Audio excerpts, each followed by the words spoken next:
Hello everyone, welcome to the channel मेरा math. मैं एक बार फिर से आपके साथ आया हूँ डॉट वीडियो लेकर। आज का जो डॉट वीडियो है इसमें कुछ 5 या 6 क्वेश्चन हमारे पास हैं। देखते हैं कितना क्वेश्चन है।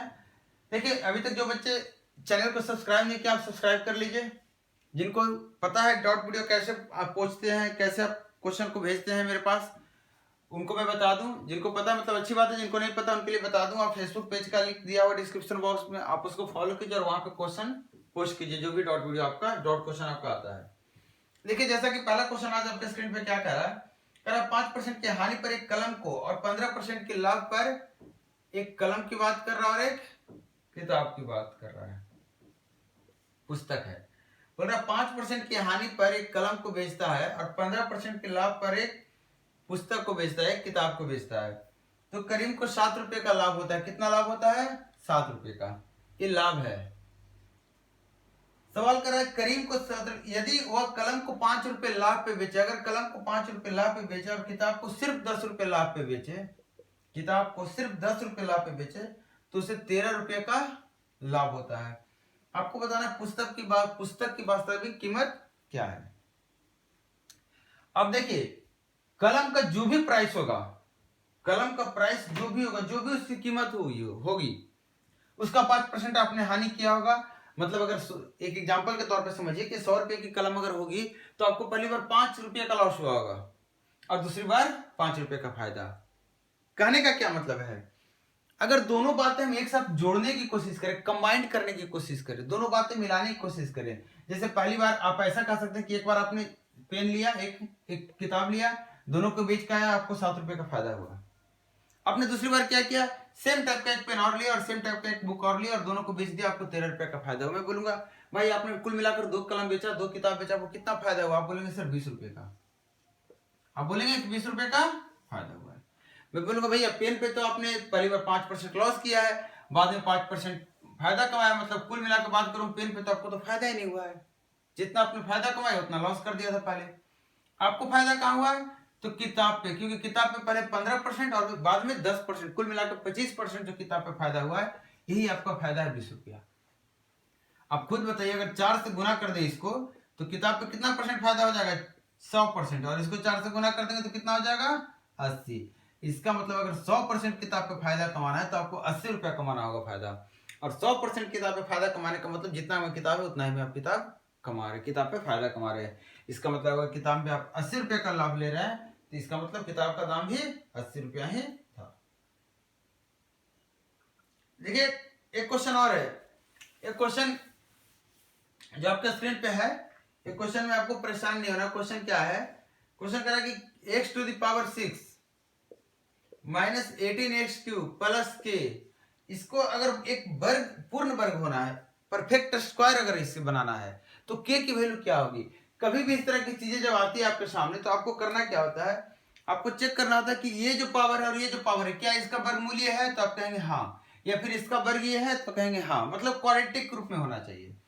ये अगर x तो ये एक्स स्क्वायर तो ये x, या फिर ये अगर x तो ये रूट x, ये x की पावर 3 तो ये x की पावर 6, इसी टाइप x की पावर 3 तो ये 3/2, इसका आधा पावर यहाँ होना चाहिए, या फिर जो पावर यहाँ इसका डबल पावर। मतलब आपको अगर ये पता चल गया कि क्वाड्रेटिक फॉर्म में है तो यहां से जो नंबर गुना किया हुआ है ये माइनस में हो या प्लस में हो कोई फर्क नहीं पड़ता है। समझिएगा बात को, नंबर माइनस में हो या प्लस में कोई फर्क नहीं पड़ता है। इसको 2 से भागा देना है और जो रिजल्ट आता है उसको स्क्वायर कर देना है, तो आपका 81 आ गया और यही यहाँ पे डाल देना है। यही नंबर है 81 है जो इस की वैल्यू की जगह पे जाएगा और इसको परफेक्ट स्क्वायर बनाने का।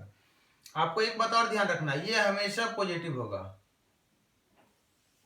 तो आपको ये दिमाग में नहीं लेना है कि नेगेटिव होगा कि पॉजिटिव होगा, क्योंकि हमें यहाँ पे k की वैल्यू पूछा, ये प्लस में ही होगा। आपको याद होगा फॉर्मूला में a² minus 2ab plus b² होता है। ये हमेशा प्लस होता है, ये हमेशा प्लस होता है, चाहे फॉर्मूला बीच में माइनस में हो या प्लस में हो। मतलब ये माइनस हो या प्लस हो कोई फर्क नहीं पड़ता, ये हमेशा प्लस में और ये हमेशा प्लस में होता है। एक क्वेश्चन मैं और ले रहा हूं, देखिए क्वेश्चन क्या है। क्वेश्चन नंबर 3 है, कह रहा P वृत्त के बाहर एक बिंदु है जिसकी दूरी उस वृत्त के केंद्र से 6.5 सेंटीमीटर है। एक वृत्त है P, इसका नाम दिया हुआ है, एक बिंदु पी वृत्त के बाहर एक बिंदु है, नहीं पी एक बाहर में कोई पॉइंट है, बोल रहा है जिसकी दूरी उस वृत्त के केंद्र से ओ से, इसके केंद्र कितना है ओ से, यहां से दूरी इसका दे रखा है 6.5 सेंटीमीटर है। पी आर एक छेदक है, पी आर एक छेदक है जो वृत्त को क्यू तथा आर पर, पी आर एक छेदक है जो वृत्त को क्यू और आर पे प्रतिच्छेद करता है। यदि पी क्यू का वैल्यू 4.5 है, पी और क्यू ये 4.5 है और क्यू आर की वैल्यू 3.5 है, तो वृत्त की त्रिज्या बताइए। आपको तो पता है ये, अगर इसको आप थोड़ा सा बढ़ा देंगे तो ये वृत्त को यहाँ पे काटेगा और ये आर डिस्टेंस है यहाँ से, तो आप खुद देखिए कि यहाँ से पी क्यू गुना पी आर बराबर पी ए गुना पी बी होता है कि नहीं होता है। तो आप क्या कहेंगे, पी क्यू कितना है 4.5, पी आर कितना है, दोनों को जोड़ दीजिए 8 बराबर पी ए कितना है, तो कहेंगे 6.5, जो 6.5 6.5 है, इसमें से आर मैंने माइनस कर दिया, ये भी तो आ रही है, टोटल में से आर माइनस कर दिया, हमें ये मिल गया। और फिर आपको निकालना है ये क्या है, 6.5 में आर जुड़ जाएगा, मतलब 8 चौ 32 4 36, 36 की वैल्यू कितना आ गई 6.5 का स्क्वायर माइनस आर स्क्वायर, 6.5 का स्क्वायर कितना होता है 42.25। आप आर स्क्वायर इधर कर लीजिए, 36 इधर कर लीजिए, तो आपका आ जाएगा आर स्क्वायर की वैल्यू 6.25, मतलब आर की वैल्यू कितना आ गई 2.5 सेंटीमीटर। छोटा सा कॉन्सेप्ट का क्वेश्चन था ये।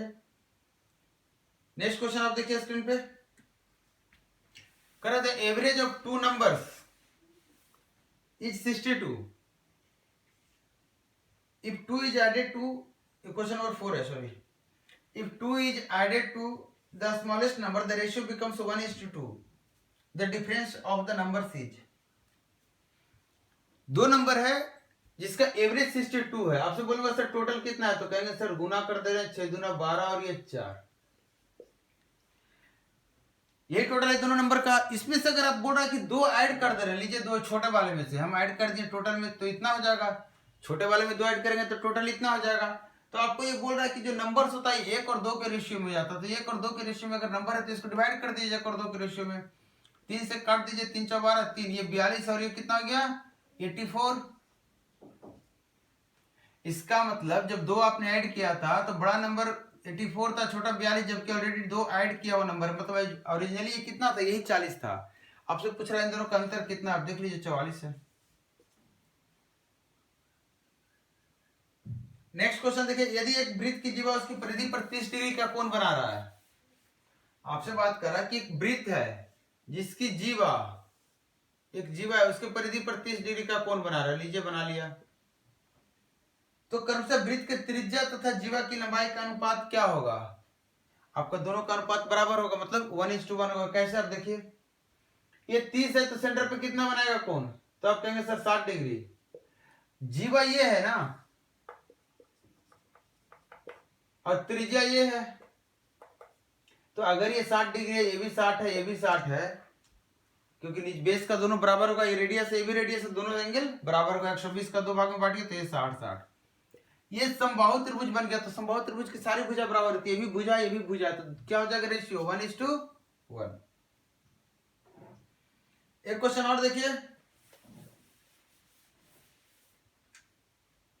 केंद्र O वाले वृत्त पर स्थित एक बिंदु बिंदु A तथा B से स्पर्श रेखाएं खींची गई है।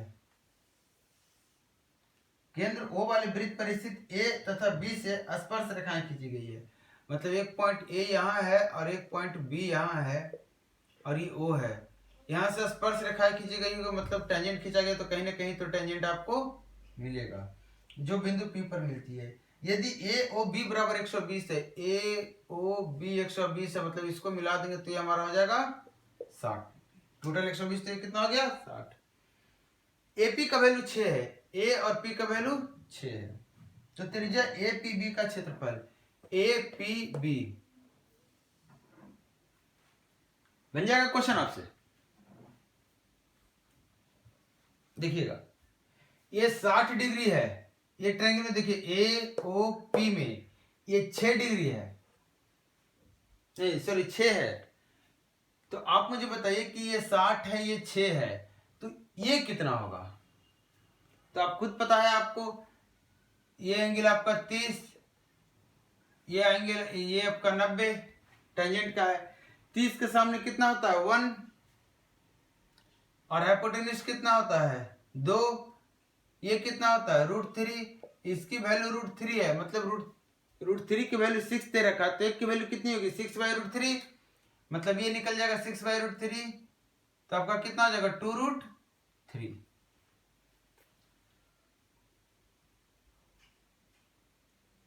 यहां तक क्लियर? आप इसमें चूंकि मैं बताया नहीं हूं इसका बेस, तो आप सिंपल तरीके ले लीजिए। ये आपको 30 से आपको रेडियस निकालना है r, तो आप लगा दीजिए कितना tan लगा दीजिए, tan 30 कितना हो जाता है r/6, ये हाइपोटेन्यूज आपका। tan 30 कितना 1/√3 बराबर r/6, r की वैल्यू आ गई √3/6, अच्छा उल्टा आ गई नहीं 6/√3, ये 2√3 आपका हो गया, ये कितना हो गया r 2√3। आपको पता है ये 2√3 है, ये 60 है, ये 30 है, आपको 60 आपको ये निकालना है, ये लेंथ निकल जाएगा, ये लेंथ कितना हो जाएगा आपका। तो आप कहेंगे सर थोड़ा सा ज्यादा लंबा हो रहा है क्या क्वेश्चन, हम इसे छोटा में भी निकाल सकते हैं। ये साइड कितना हो जाएगा, डायरेक्टली ये साइड निकालिए तो जरा,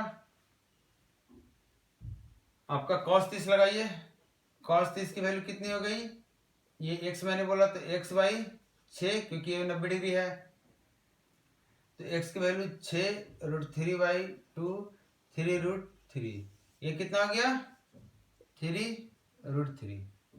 देखिए इसको कुछ नहीं करना आपको, ये सब कुछ नहीं बनाना है, ये 60 दिया हुआ था, आपने 30 ले लिया, आप इसको ले लीजिए, इस ट्रायंगल को ले लीजिए, इसमें ये 90 डिग्री होगा आपका, ये 90 डिग्री, तो ये आप x निकाल लीजिए, ये निकल गया तो फॉर्मूला लगा दीजिए एरिया का 1/2 गुने x गुने 6, 3√3 गुने 6 गुने sin 30 डिग्री, ये इसका हो गया, और इसी का एरिया इतना ही ये भी होगा, मतलब इसी को डबल कर देंगे, आपका ये टोटल एरिया आ गया, और कितना आ गया ये हो जाता है 1/2, 2 और 2 गया 3, 3 3 9√3 आपका टोटल एरिया निकल कर आ गया। क्लियर है? ये वीडियो का हमारा डॉट वीडियो का लास्ट क्वेश्चन था। नेक्स्ट क्वेश्चन नेक्स्ट वीडियो में हम फिर से मिल रहे हैं आपके साथ जल्दी ही नेक्स्ट वीडियो में, जिसमें हम कुछ क्वेश्चन लेकर आएंगे, CHSL का सॉल्यूशन का भी शायद, या फिर नेक्स्ट टारगेट का कुछ ऐसा कुछ आएगा, नेक्स्ट वीक का टारगेट का वीडियो आएगा आप जल्दी ही। आप वीडियो को देखिए, लोगों तक शेयर करके पहुंचाइए, और कमेंट करके हमें बताइए वीडियो कैसा लग रहा है। तब तक हम मिलते हैं नेक्स्ट वीडियो में। Thank you.